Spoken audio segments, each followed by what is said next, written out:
사랑하는 형제자매 여러분, 주님의 이름으로 평안을 전합니다. 오늘 우리는 잠시 세상의 소음에서 벗어나 영원한 진리의 말씀에 귀 기울이는 시간을 갖고자 합니다. 이 말씀이 여러분의 마음에 깊은 울림과 위로를 주기 원합니다. 본격적인 말씀을 듣기 전에 잠시 하나님의 은혜가 더 널리 퍼져나갈 수 있도록 구독과 좋아요로 이 채널의 사역에 동참해 주시면 감사하겠습니다. 여러분의 작은 손길이 또 다른 누군가에게는 절실한 희망의 메시지가 될 수 있습니다. 이 귀한 사역에 함께해 주시는 모든 분들의 삶과 가정 위에 하나님의 크신 축복과 평안이 늘 함께하기를 간절히 기도합니다. 자, 이제 우리의 주변을 한번 둘러봅시다. 매일 아침 눈을 뜨면 우리는 수많은 뉴스의 홍수 속에서 하루를 시작합니다. 스마트폰 화면을 가득 채운 기사 제목들은 우리에게 지금 이 세상이 어떤 곳인지를 여실히 보여줍니다. 파리에서 열린 화려한 패션쇼 소식이 헤드라인을 장식합니다. 유명 디자이너는 슈퍼마켓을 통째로 옮겨놓은 듯한 쇼를 선보였고 그 안에 모든 상품, 심지어 토마토 케첩병에까지 명품 로고가 박혀 있습니다. 이것이 바로 우리가 살아가는 세상에 스쳐 지나가는 형상입니다. 세상은 이처럼 헛되고 일시적인 것들을 숭배하며 그것이 가장 중요한 가치인 양 떠들어댑니다. 그 아래에는 또 다른 기사들이 줄지어 있습니다. 강대국 지도자들의 위협적인 발언, 아동학대 피해자의 끔찍한 소식, 중년의 치즈와 고기를 너무 많이 먹으면 조기 사망 위험이 75%나 증가한다는 과학자들의 경고. 또 누군가는 왕실을 무시했고 어떤 정치인은 독립을 외치며 분열을 조장합니다. 저축한 돈을 지키기 위해 은행으로 달려가는 사람들, 식료품을 구하기 위해 푸드뱅크에 의지하는 사람들이 10배나 늘었다는 소식도 보입니다. 운동선수들은 실력보다 외모에 치중하고 너무 많은 돈을 받는다며 비난받고 부자들은 더 부유해져 그들만의 세상으로 향합니다. 괴롭힘을 견디다 못해 스스로 목숨을 끊은 어린 소녀의 이야기, 이민자 문제로 인한 갈등, 교회에서 스마트폰을 보는 것은 예의에 어긋난다는 가벼운 충고까지. 우리는 성경을 굳이 펼치지 않아도 우리가 매일 접하는 이 뉴스들만 봐도 이 세상이 창조주 하나님으로부터 얼마나 멀리 떠나 있는지를 똑똑히 알 수 있습니다. 이 세상은 혼란과 고통, 허무와 죄악으로 가득 차 있습니다. 하지만 놀라운 사실은 바로 이것입니다. 하나님께서는 바로 이 세상을, 바로 이런 사람들로 가득 찬 세상을 사랑하셨다는 것입니다. 온갖 이해관계와 기능장애, 뒤틀린 욕망으로 가득 찬 바로 이 세상을 하나님께서는 너무나도 사랑하셨습니다. 하나님이 세상을 이처럼 사랑하사 독생자를 주셨으니 이는 그를 믿는 자마다 멸망하지 않고 영생을 얻게 하려 하심이라. 이것이 복음의 핵심입니다. 오늘 우리는 이 놀라운 사랑의 깊이를 빌립보서 2장 5절에서 11절 말씀을 통해 함께 묵상하고자 합니다. 하나님 아버지께서 죄인들을 구원하시기 위해 보내신 그분은 과연 누구이신가? 그 사랑의 크기는 과연 어느 정도인가? 이 질문에 대한 답을 함께 찾아가 보겠습니다. 빌립보서는 우리에게 하나님의 사랑을 측정할 수 있는 3가지 놀라운 기준을 제시합니다. 첫째, 하나님께서 우리에게 주신 선물은 바로 그분의 아들, 예수 그리스도시라는 사실입니다. 사랑의 크기는 선물의 정체성으로 측정됩니다. 하나님께서는 우리에게 당신이 가진 가장 귀한 것, 바로 독생자 아들을 주셨습니다. 갈라디아서 4장은 말합니다. 우리가 그 아들을 소유하게 하기 위해 하나님께서는 성령을 우리에게 주셨다고. 하나님께서는 우리에게 더 이상 주실 것이 남아있지 않을 정도로 모든 것을 내어주셨습니다. 이것이 바로 예수 그리스도 외에 다른 구원의 길이 있다고 말하는 것이 그토록 신성모독적인 이유입니다. 하나님께서는 이미 당신의 모든 것을 주셨기 때문입니다. 다른 길은 없습니다. 사도 바울은 빌립보서에서 하나님이 주신 이 선물이 어떤 분이신지를 설명합니다. 그는 근본 하나님의 본체이신 분이라고 말합니다. 여기서 본체라는 헬라어 단어 모르페는 단순한 외형이 아니라 본질 그 자체를 의미합니다. 영이신 하나님께서는 물리적인 형체가 없으십니다. 따라서 바울이 말하는 하나님의 본체란 예수님께서 하나님 되심의 모든 본질적인 속성을 완벽하게 소유하고 계신 분이라는 뜻입니다. 그 증거가 바로 다음 구절에 나옵니다. 그는 하나님과 동등됨을 취할 것으로 여기지 아니하시고, 이 말씀은 예수님께서 본래 하나님과 완전한 동등성을 가지고 계셨음을 전제합니다. 그는 아버지 하나님과 영광과 능력과 위엄을 동등하게 소유하신 분이었습니다. 이것은 마치 사도 요한이 요한복음 1장에서 태초에 말씀이 계시니라, 이 말씀이 하나님과 함께 계셨으니 이 말씀은 곧 하나님이시니라 라고 선포한 것과 같습니다. 성부, 성자, 성령 삼위 하나님은 영원 전부터 서로를 향한 완벽한 사랑과 교제 안에서 무한한 기쁨과 영광을 누리셨습니다. 우리가 다른 사람과 깊은 사랑과 교감에 빠져 시간과 공간을 잊어버리는 순간을 상상해 보십시오. 우리는 때로 다른 사람에게 완전히 몰입되었다고 말합니다. 하물며 무한하신 새 인격이신 한 분 하나님 안에서의 교제는 어떠했겠습니까? 성부와 성자, 성령께서는 영원토록 서로를 경탄하고 서로 안에서 기쁨을 찾으시며 서로에게 모든 것을 열어 보이시는 완벽한 연합 가운데 계셨습니다. 사도 바울은 바로 이 지점을 붙잡았습니다. 우리가 위대하신 삼위일체 하나님의 영광을 깨달을 때 비로소 우리를 향한 그분의 사랑이 얼마나 거대한 것인지를 이해하기 시작한다는 것입니다. 하나님께서는 바로 그 영광의 중심에 계셨던 당신의 아들을 우리에게 주셨습니다. 둘째로, 누군가의 사랑을 측정하는 또 다른 방법은 그가 나를 위해 얼마나 낮아질 수 있는가를 보는 것입니다. 사도 바울은 영원하신 하나님의 아들이 우리를 위해 상상할 수 없을 만큼 낮아지셨다고 증언합니다. 예수님께서도 사람이 친구를 위하여 자기 목숨을 버리면 이보다 더 큰 사랑이 없나니 라고 말씀하셨습니다. 하지만 바울이 이해한 복음은 그보다 한 차원 더 깊습니다. 단지 사람이 아니라 영원하신 하나님의 아들이신 그분이 이 땅에 오셔서 친구가 아닌 원수들을 위해 자신의 목숨을 내어놓으셨다는 것입니다. 로마서 5장 8절은 이렇게 증거합니다.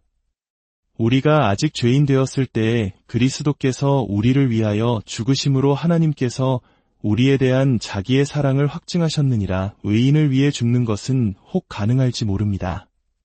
그러나 하나님의 아들은 죄인들을 위해 자신을 주셨습니다. 단지 자신을 주셨을 뿐만 아니라 종의 형체를 가져 사람들과 같이 되셨고 죽기까지 복종하셨으니 곧 십자가에 죽으심이라.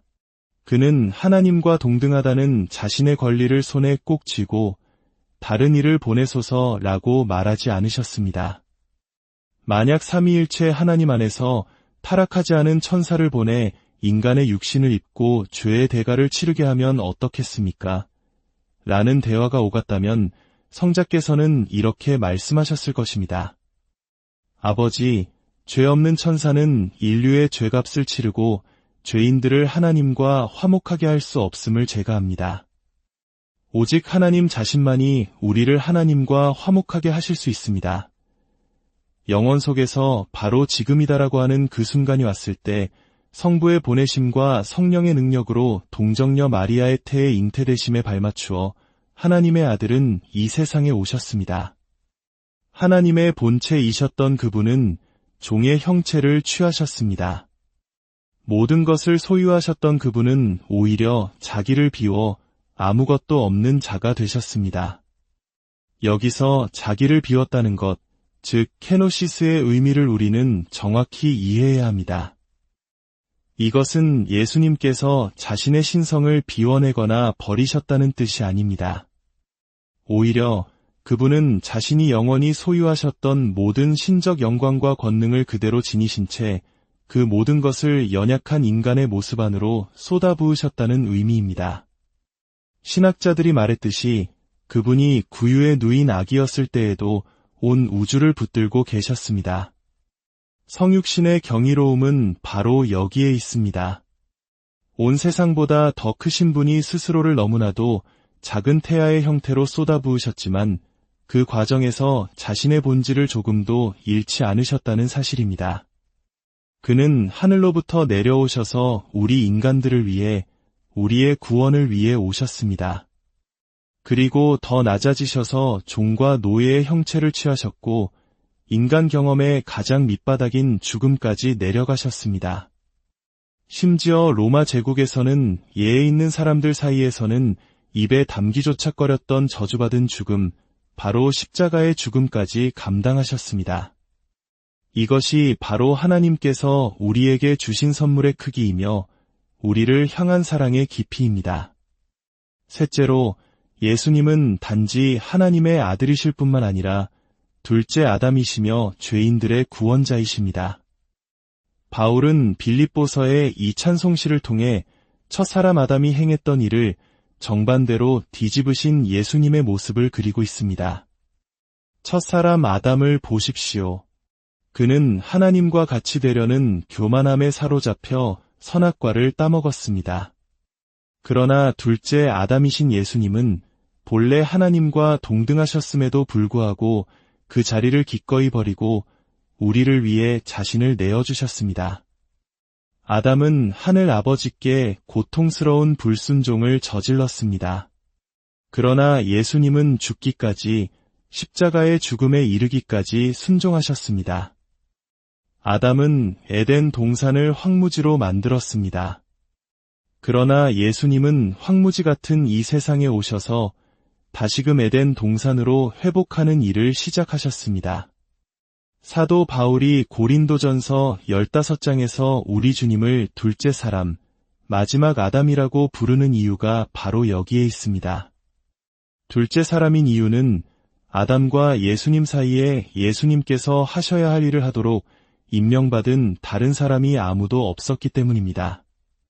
마지막 아담인 이유는 이 아담 이후에는 또 다른 아담이 필요 없기 때문입니다. 그분께서 첫 아담이 실패했던 모든 것을 완벽하게 성취하셨기 때문입니다. 흥미롭게도 두 아담 모두 한 나무 앞에 섰습니다. 그리고 그들이 그 나무 앞에 선 이유는 그들이 사랑한 여인 때문이었습니다. 뱀이 아담보다 하와에게 더 많은 시간을 할애하며 유혹했던 이유는 무엇일까요? 그것이 아담에게 다가갈 수 있는 가장 강력한 지렛대였기 때문입니다. 하나님께서 사람에게 주신 최고의 선물을 먼저 파괴하면 그 사람 자체를 무너뜨릴 수 있다는 것을 사탄은 알았습니다. 아담은 선악을 알게 하는 나무를 바라보았습니다. 그 나무는 다른 나무들과 구별되는 특별한 외형을 가지지 않았을 것입니다. 그 나무의 핵심은 단 하나의 하나님의 명령이 붙어 있었다는 점입니다. 이 열매를 먹지 말라. 그럼으로써 너는 나를 사랑하고 내 말에 순종하며 내가 너의 최선을 위한다는 것을 신뢰함을 증명하라. 그러나 아담과 하와는 그들의 의지적인 선택으로 그 열매를 취했습니다. 이 파괴적인 선택을 되돌리기 위해 우리의 구원자께서는 겟세마네 동산에서 하나의 잔의 내용물을 들여다보셔야 했습니다. 거룩하신 인간으로서 그분 안에는 그 잔을 마시고 싶은 본능이 조금도 있을 수 없었습니다. 그 잔의 내용물을 원하지 않으셔야만 했습니다. 겟세마네 동산에서 우리는 예수님의 사역 이야기 중 하나님 아버지께서 아들에게 아니라고 말씀하시는 지점에 가장 가까이 다가갑니다. 아버지여, 만일 할 만하시거든 이 잔을 내게서 지나가게 하옵소서. 우리는 갈보리의 공포를 제대로 이해하지 못합니다. 거룩하신 주 예수님의 인성 안에 있는 모든 것이 그 개념 자체를 정신적으로, 영적으로, 감정적으로 극도로 혐오스럽게 여겼을 것이라는 사실을 깨닫기 전까지는 말입니다. 왜냐하면 그분은 그 신비가 무엇이든 간에 십자가 위에서 나의 하나님, 어찌하여 나를 버리셨나이까? 라고 부르짖게 될 것을 아셨기 때문입니다. 이처럼 복음서는 예수님을 첫 아담의 실패를 되돌리시는 둘째 아담, 마지막 아담으로 놀랍게 그려냅니다. 우리 주 예수 그리스도께서 행하신 일의 영광을 우리가 깨닫도록 돕기 위함입니다. 그리하여 마침내 예수님은 죄인들의 구원자가 되셨습니다. 단순히 내 영혼의 구원자라는 의미를 넘어 그분이 하시는 일에는 거대하고 우주적인 차원이 있습니다. 십자가의 죽음을 통해, 저주받은 죽음을 통해 약속된 복음의 축복이 모든 민족에게 임하게 되었습니다. 그리고 이제 그분은 싸움에서 승리하여 돌아오셨습니다. 시편 24편은 노래합니다.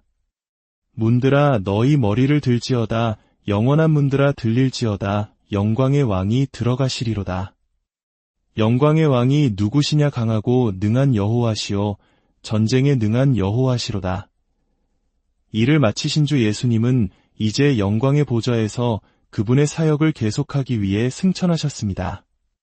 그리하여 바울이 말한 대로 이러므로 하나님이 그를 지극히 높여 모든 이름 위에 뛰어난 이름을 주사 하늘에 있는 자들과 땅에 있는 자들과 땅 아래에 있는 자들로 모든 무릎을 예수의 이름에 꿇게 하시고 모든 입으로 예수 그리스도를 주라 시인하여 하나님 아버지께 영광을 돌리게 하셨느니라. 이것이 구원이며 이것이 회복입니다. 에덴에서의 타락이 완전히 역전되는 순간입니다. 바벨탑의 반역이 뒤집히는 순간입니다.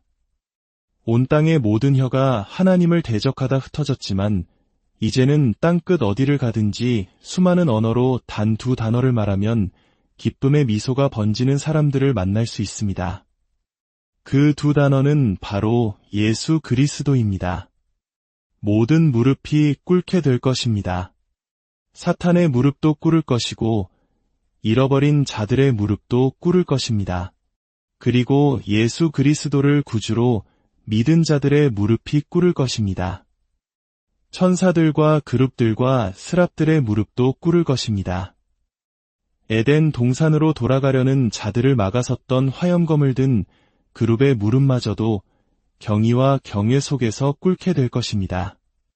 그리고 하나님으로부터, 서로로부터, 그리고 하늘 가족의 또 다른 편인 천사들로부터 소외되었던 우리가 함께 무릎을 꿇고 예수 그리스도를 주라 고백하며 하나님 아버지께 영광을 돌릴 것입니다. 그리고 마침내 바울이 고린도전서 15장에서 말하듯이 또 다른 무릎이 꿇게 될 것입니다. 그것은 예수님께 꿇는 무릎이 아니라 아들 자신이 아버지 앞에 꿇는 무릎입니다. 그분께서 모든 것을 복종시키시고 둘째 아담으로서의 통치를 행사하신 후에 아들 자신도 아버지께 복종하실 것입니다. 이것은 성자 하나님께서 이등신으로 격하된다는 의미가 아닙니다. 온 창조 세계와 구원받은 모든 이들을 이끌고 싸움과 구원을 위해 오셨던 둘째 아담으로서 아버지께 나아가 이렇게 말씀드리는 것입니다. 아버지, 이제 동산이 완성되었습니다.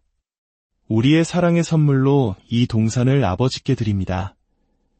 이것이 바로 기독교 신앙을 가진 여러분의 삶이 속해 있는 위대한 이야기, 거대 서사입니다. 예수의 이름에 모든 무릎이 꿇고 모든 혀가 그를 영광의 왕으로 지금 고백합니다.